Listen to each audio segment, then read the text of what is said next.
Becky was in her mid-40s back in 1995 when I talked to her. She grew up in a Jehovah's Witness family. She left them when she was in her late teens and is now a liberal Christian. Personal history. And I went with them begrudgingly even after age 16 off and on. But when I turned 18 I left home and didn't darken the door at all again of the Kingdom Hall.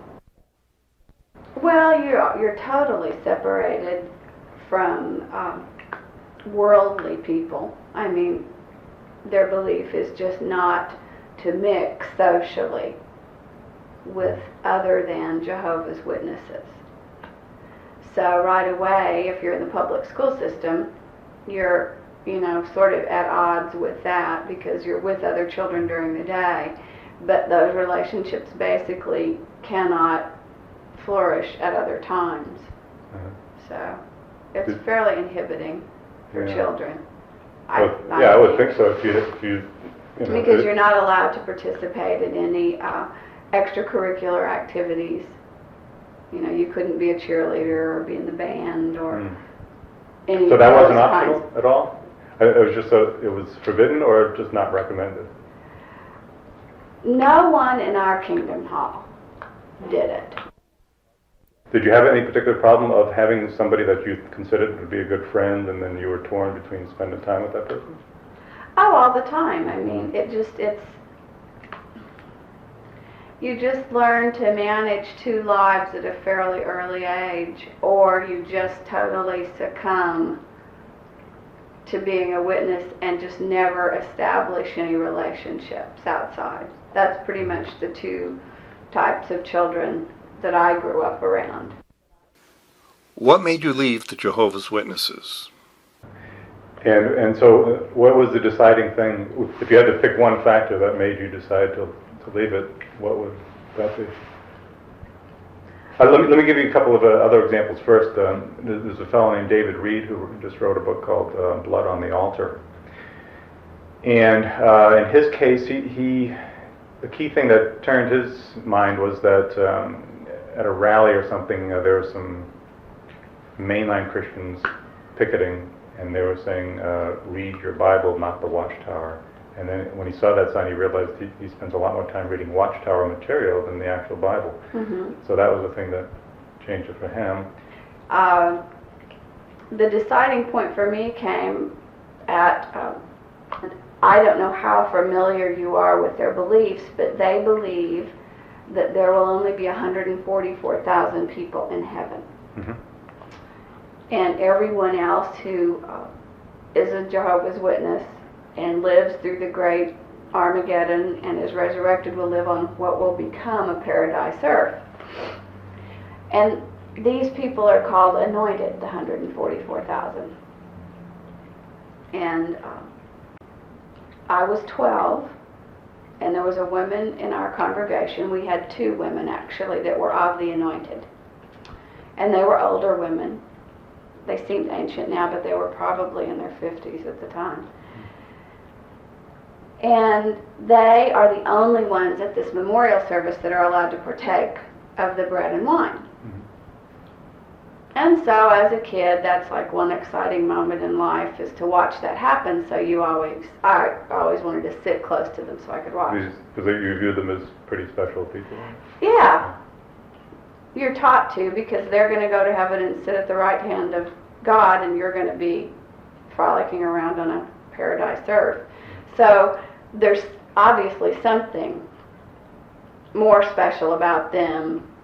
And of course they would tell you there's not. That's just their lot in life, and your lot's to live on this paradise earth. Anyway, as kids, it's a unique thing to watch this, to sit. Well, one of these women had they were both, no, actually Gladys wasn't widowed, but Myrtle was widowed. And she had recently remarried a man named Richard. And we're sitting here at the memorial, and here comes the bread, and here comes the wine, and Gladys took hers, and Myrtle took hers, and lo and behold, Richard took it. Had never taken it in his entire life, and just kaboom. Well, literally, you could have heard a pin drop. I mean, it was just after the intake of breath, there was total silence. And the service went on and ended, and we're in the car going home. And I just had a lot of questions. One, how did he know? And my mother said, he just knew. How did he know he was anointed? Uh-huh. My mother said, well, he just knew. I said, well, what number is he? Who has the list? If there are only 144,000, there has to be a list somewhere, because what if he's 144,001? Good point. You know, yes. Who has the list? Because this list theoretically was from the beginning of time, from creation. And so I'm like, well, there isn't a list. Well, how does anyone know when there are too many? Well, Jehovah wouldn't let that happen. So I said to her that I thought I was one. And she said, no, you're not. And I said, well, how do you know? I just know. I said, well, how do you know? If Richard just knew, I think I am too. Well, you're not. I know you're not. And just pretty much, cut off any kind of conversation about it. But that, I would say, was the deciding moment. Mm-hmm. Not that I even wanted to go to heaven particularly, but I was old enough to question.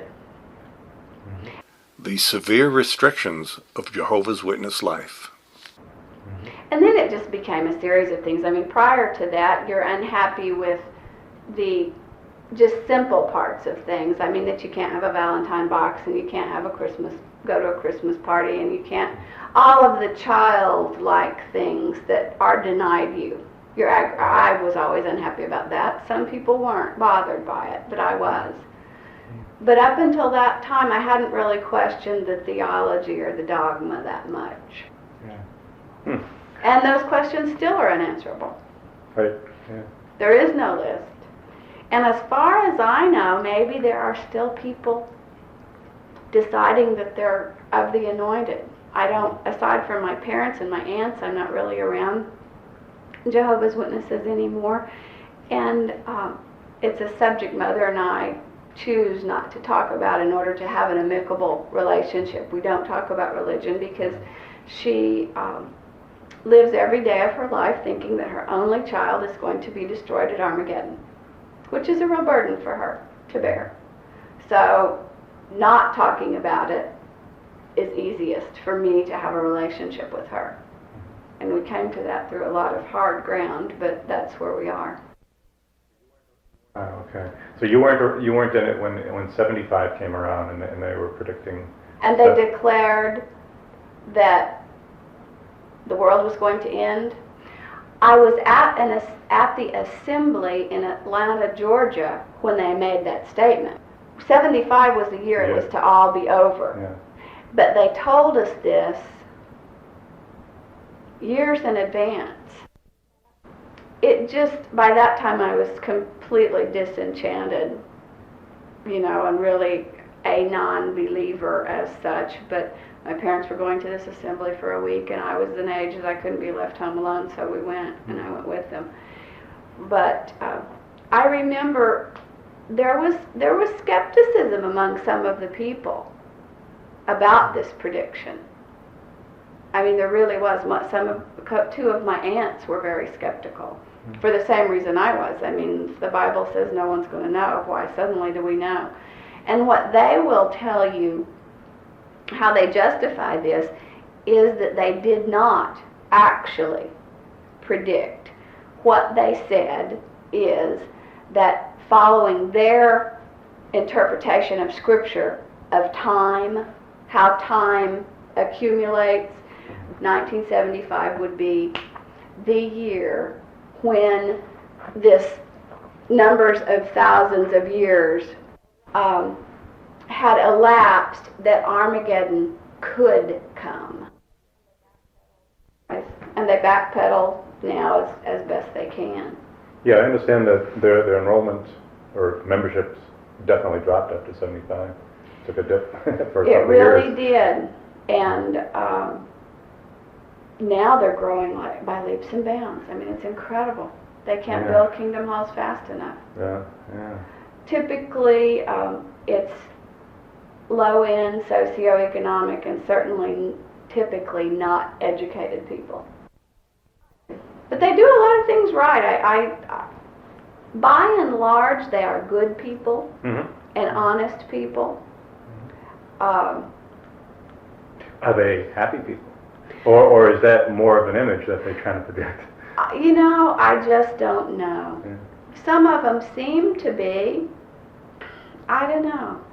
It's a tough road for children, I think.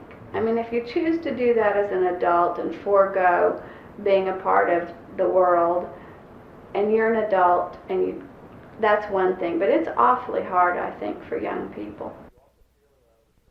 Did you also feel restrictions on the way you had to dress or Oh. wear makeup or not wear makeup? Makeup wasn't such a problem. They weren't, you know, like the Pentecostals with no makeup and long hair. But during the period I grew up, dress was a real problem because I was an adolescent when the miniskirt was in. And our knees had to be covered. So that was very difficult. It was a tough time. I just got to where I didn't wear any dresses. I wore all skirts, and I would go to school and just roll them up at the waistband. So they looked short. Ah. And I'd have a top out over, you know, have a sweater or something over the top. Yeah. So, Were your knees exposed though? absolutely. They were, okay. Clear up to my hind end. Okay. I mean, Did you feel guilty or did you Oh, just... God, No. Okay. I learned to carry, it's sort of like the three faces of Eve. I mean, it's amazing. At a very early age, I began to deceive my mother. Mm. I made my first secret Valentine box in the 2nd grade. And took my allowance and bought Valentines and went to school and did that. The things that you couldn't deceive about were extracurricular things. I mean, I was asked if I wanted to be a cheerleader, and there was just no way I could have done that. There was no way I could achieve that level of deception. Uh-huh. But as far as dress and putting on, I mean, I grew up at the time when black eyeliner was this thick. I mean, Cher was in. And so I'd go to school and put it all on and then wash my face before I came home and roll my skirt down and go forward. But also I wasn't allowed to date. Certainly no one outside of the Kingdom Hall. And their belief then, and I don't know if they've loosened at all, was that once you started keeping company with someone of the opposite sex, you were going to marry them. And I personally think as a result of that, there are probably a lot of bad marriages. Mm. Because you they need don't- the interaction in order to They don't understand encourage the opposite sex. keeping company with the opposite sex for lengthy periods of time without marriage because of what it can lead to. But basically, the kids I knew that grew up and stuck with it married the first person they ever went out with. Yeah. And they keep themselves from people of the world so strictly, other than like my dad, I mean, had to go to work every day, and so he was around people. But my mother, other than probably the woman who does her hair once a week, really is never around people of the world. She certainly has no close association at all. All of their friends are witnesses. Everything they do socially is with witnesses. They're at the Kingdom Hall 3 times a week, you know, so she really doesn't interact at all, unless it's with a shop girl or something. The 144,000. When you were a Jehovah's Witness, did particular theological issues stand out in any way? Oh, the 144,000 That was one. like a red banner in front of a bull for me. Probably more than any other one. Because it didn't seem fair? It just didn't make sense. Yeah. Who had the list? I mean, who knows who these people are? Yeah. And you're taking this one scripture, or it's mentioned more than one time, but I think it was probably, who knows what it really meant in the Bible. There was so much symbolism. Yeah, something to do with the 12 tribes. 12, Absolutely, it was just a multiple of that, in my opinion, and the Bible's big on numbers and doing things in multiples, but they took it very literally. Had a problem with that. And otherwise, I just had problems with, I guess, the confining nature of it. Of the theology or the life? The life. Yeah. I didn't question too much theologically at all during the time I was a witness. The 144,000 I would consider a theological issue, but the rest of it, it's just, it made my life miserable and I didn't like it, didn't want anything to do with it. I didn't really question theology much until I was, 30. Yeah, it's interesting that I had a similar thing with Roman Catholicism. There was something that the nuns taught us, or told us, that if you go to Mass and have communion 9 Saturdays in a row for the Virgin Mary, then you would be guaranteed a place in heaven. And it struck me as this is an amazing deal. All I have to do is go 9 times in a row and I can get to heaven? How come, where are the lines? Where is the list? I had the same question. Where's the list of the people who made it? Mm-hmm. And so I went for 4 or 5 weeks and I just like, nobody seemed interested. I must be misunderstanding something. So I quit after a while. This claim was based on an alleged vision by Lucia dos Santos, one of the 3 Our Lady of Fatima kids, who said the Virgin Mary told her, "I promise to assist at the hour of death with the grace necessary for salvation. All those who, on the first Saturday of 5 consecutive months, go to confession, receive Holy Communion, say the Rosary, and so forth." You can check Wikipedia First Saturday's Devotion for the actual details of this piece of religious nonsense which I deeply resent to this day. I care about spiritual truth, and I detest religious extremists claiming to speak the truth when they do not. Male chauvinism and the Watchtower organization. Do you consider the Jehovah's Witness religion to be male chauvinistic? It's male dominated. I'm not very liberated when it comes to that. I think women definitely should have equal pay if they do an equal job. But I don't have a problem with a male as the head of the household. I really don't. I mean, I think that that can be very healthy if it's handled right. And I do believe it's what biblically, the example that was set. And if you could live in a perfect world, it would work. I don't feel demeaned by it at all. But it's definitely a male-run organization. I mean, the elders are all male. It really is. And if you're a real feminist, it would be a really bitter pill to swallow. Well, one interesting further fact, besides the people running being men, similar to the Mormons, it's a group of very old men. What's his name? Reed, in his book, says on page 153, with members in their 80s and 90s prone to sleep through meetings and to vote on matters upon being awakened, the group is losing its ability to provide purposeful and decisive leadership. The men at the Society in New York City. Yeah. Yes, absolutely. It's like the Supreme Court, man. You can stay till you die, and probably bad. They probably need to do more integration of youth into it, if not female. But they were always quite old. Yeah, I read they added somebody who was 53 or something, and that brought the average age from 83 down to 80. Oh, that's nice. That's good. It's an interesting thing. I mean, I don't know how anyone can believe it. But my mother just as strongly doesn't understand how anyone couldn't. Yeah. So it is a puzzlement to me. You certainly didn't get minutes of meetings or anything like that. I mean, you just knew there was the society headquarters in New York, and that's where the decisions were made. And oddly, when you're young, I've questioned it more since I left them, that all of these theological decisions are made by that few men. And then they're published and put forth to the millions of Jehovah's Witnesses around the world. Yeah. I would really question that now. But you don't. I mean, it's just accepted that those are the people and that's what, you know, they make the decisions.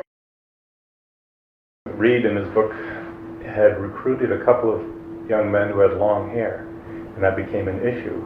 And so he went around and around on that, and he got some support, and then the whole thing turned, and he was going back and forth, and he got in touch with one of these board members, I think, and wrote to him. Mm-hmm. And he was fairly sympathetic, and so finally, all right, so this is what he writes on page 209, Brother X acknowledged that there was indeed a sort of struggle over the typewriters going on at headquarters.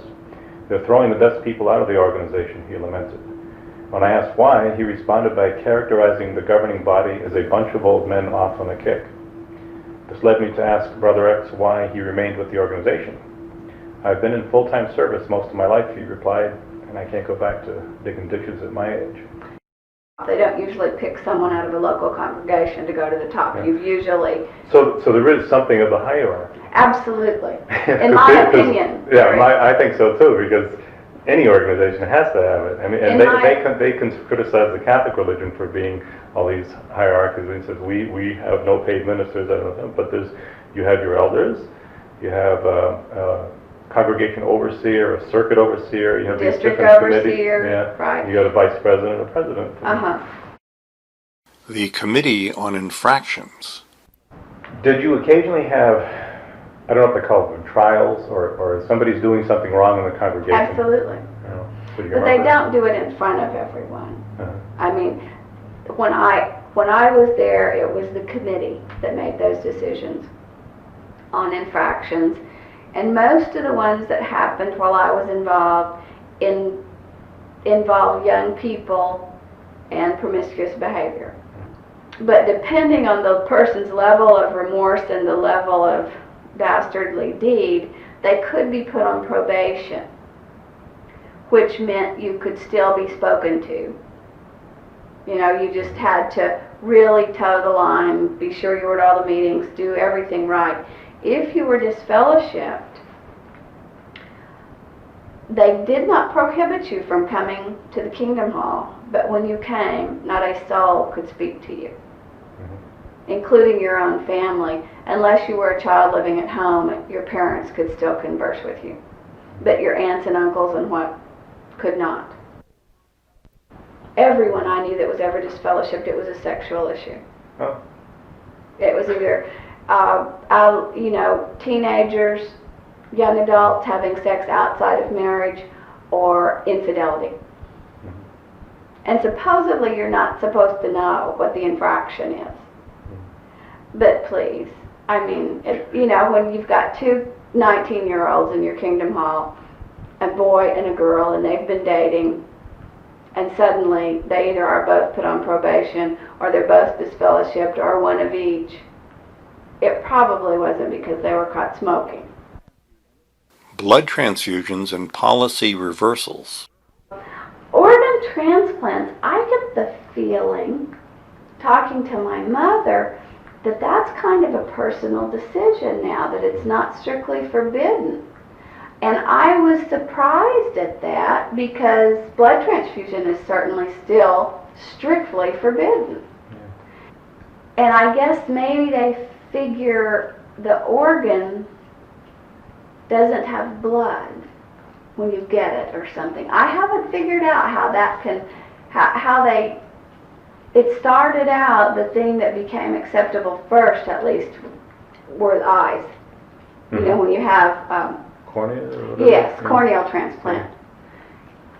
And I thought, wow, okay. But then someone my mother knows has done a kidney or something, I think, or a liver or something. And I was just really surprised for any number of reasons. I did not believe they could do transplant surgery without transfusion. Mm.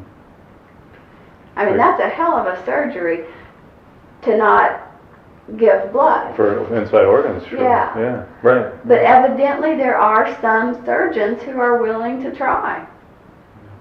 I know my mother goes to a doctor who treats a lot of Jehovah's Witnesses. And that typically is what happens. If they find someone that's willing to respect their beliefs, they kind of flock to them. The main point of this David Reed's book, Blood on the Altar, is that many people are dying because of the blood transfusion. Absolutely. And he makes the point that Jim Jones and David Koresh, there's 100 people or so dying, and it makes big news. But with Jehovah's Witnesses, it's a lot more. It's but just it's individual one and there. it's not publicized, and so a lot of people die because they don't get the blood transfusion. And the way I look at that, man, it's their decision. And if their religion, if their faith is more important to them than living, then they have a right to make that decision. All right, so far okay, but then the They kids make it is what for their makes it, children. that's what bothers. Yeah. Right, and that's a bothersome thing. When you get out of the adult strata where you've got someone who, in my opinion, is simply being responsible for their actions. If they choose death over potential life by being transfused, they have a right to do that. For children, it's a hard call. It really is a tough call. It seems cruel. I know a lot of people think it's terribly, terribly cruel. But God, I just don't know. You know, they believe so strongly and so firmly about it. Disproof of the Jehovah's Witnesses religion. Oh, To me, absolutely. for Jehovah's Witnesses, the disproof is the way they failed in their end time predictions. To me, that's and yet what they do. Let's see. They talk about new truths and evolving truths. As what Reed says on page 81, when new truths were introduced in prior teachings denounced as evil falsehoods, my friends and I would rejoice in this as evidence that God is directing the organization, rather than as reason to doubt its authority. Then they quote the Proverbs 4:18, but the path of the righteous ones is like the bright light that is getting lighter and lighter until the day is firmly established. So doctrinal changes to this way of thinking are proof that God leads witnesses to better understanding. So instead of being a reversal, it's some improvement or refinement. Absolutely. To me, it's how they complete massage reversal. it. I mean, it's just a psychological game they play. And the latest one. I really enjoyed this. When I talked to a Jehovah's Witness a couple of years ago, I told them the time is going to run out, and you're not going to be able to Get to everyone. to say the people who saw the events of 1914 are still going to be around. They're going to die out, and you're going to change it. You're going to make some sort of change. And he said no, but then they did make that change last November.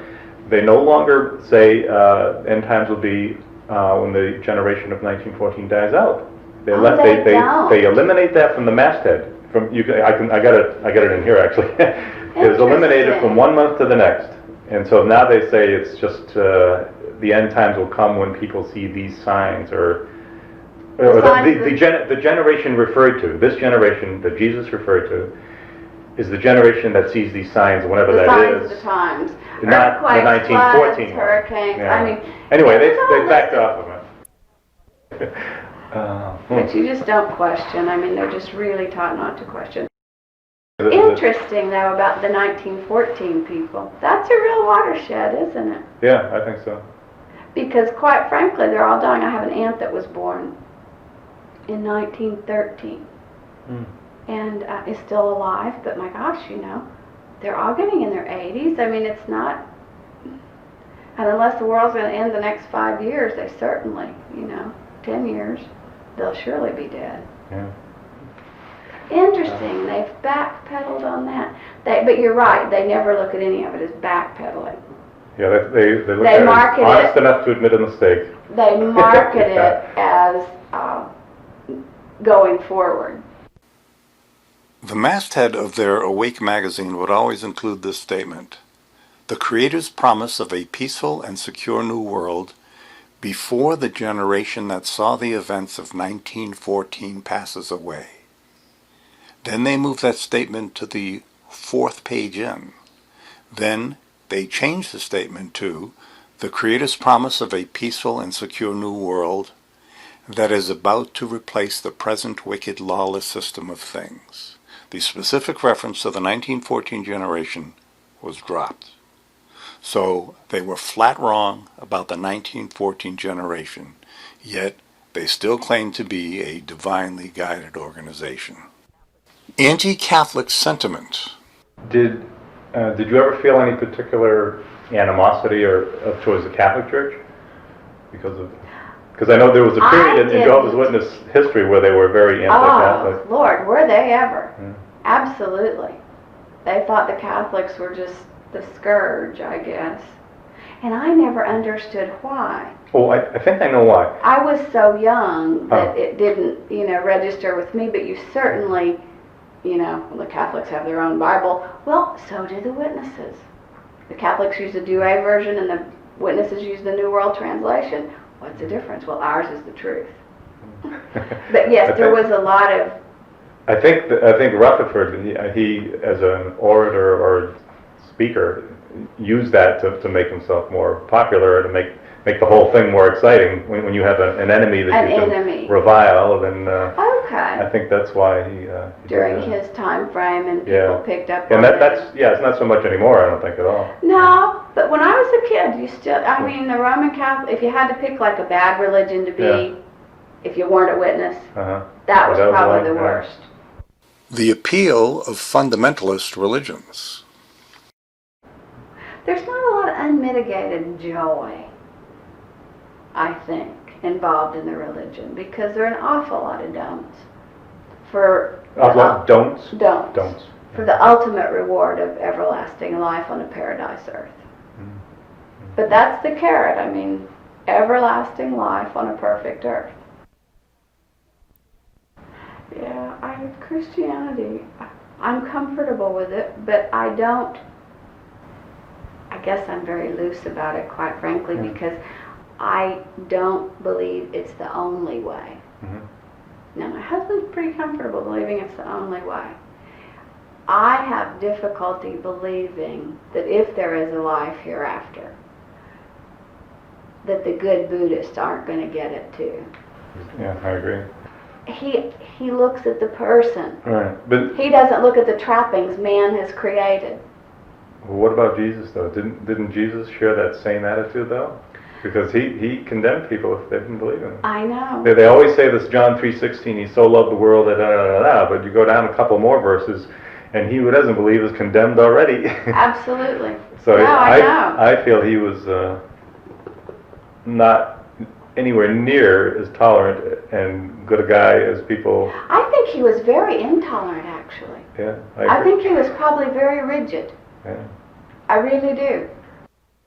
I don't know why, if it was some necessity in the world at that point in time. I look right now in our nation where there are very few limits. From top to the bottom. People are raising children with no limits, which I think breeds very rambunctious children. But I do believe it's why some of these fundamental religions are growing by leaps and bounds. Yeah, I agree. Because I think we need limits, and many, many people cannot self-impose. Yeah. And they're gravitating to these religions that tell you black is black and white is white, there is no gray, and you're here, you're good, and there, you're bad. I really firmly believe it, because our nation is in such a state of no limits, anything goes. Maybe I can impose my own limits somewhat, because I would find it intolerable. I could not go back and be a witness or be an Assembly of God person or a Pentecostal I could not do it. And if that's what it takes to achieve salvation, I'll not have it. But I have such a hard time believing that any of these things man has created is the ultimate. Mm-hmm. I really do. Agreed. That's what I've come to. Yeah. I believe in a God who judges us on our individual behavior. Merits. Absolutely. Yeah, not in our particular religion or belief or whatever. No, absolutely. I do too. And I call myself a Christian, but as I say, I'm probably a very loose one. Mm-hmm. I could well be a Unitarian, I think. A final factor I think worth noting is that the Watchtower organization, now in Warwick, New York, publishes tons of material. Both the Watchtower magazine and Awake magazines have an average circulation of about 93 million every 4 months, and this may be a key aspect of what fuels the whole enterprise. I've heard it said in a more cynical vein that the Jehovah's Witnesses are a publishing empire masquerading as a religion. I wouldn't go so far as to say that myself, but I think it's a big factor in their ongoing vitality. They're constant evangelizing door to door with their publications. I believe the Witnesses have a high turnover rate, people coming in, people leaving, and their growth rate is steadily declining, but their overall numbers are still increasing. Given Becky's adamant rejection of the Jehovah's Witness religion, I thought her assessments were quite fair-minded. Thanks for watching.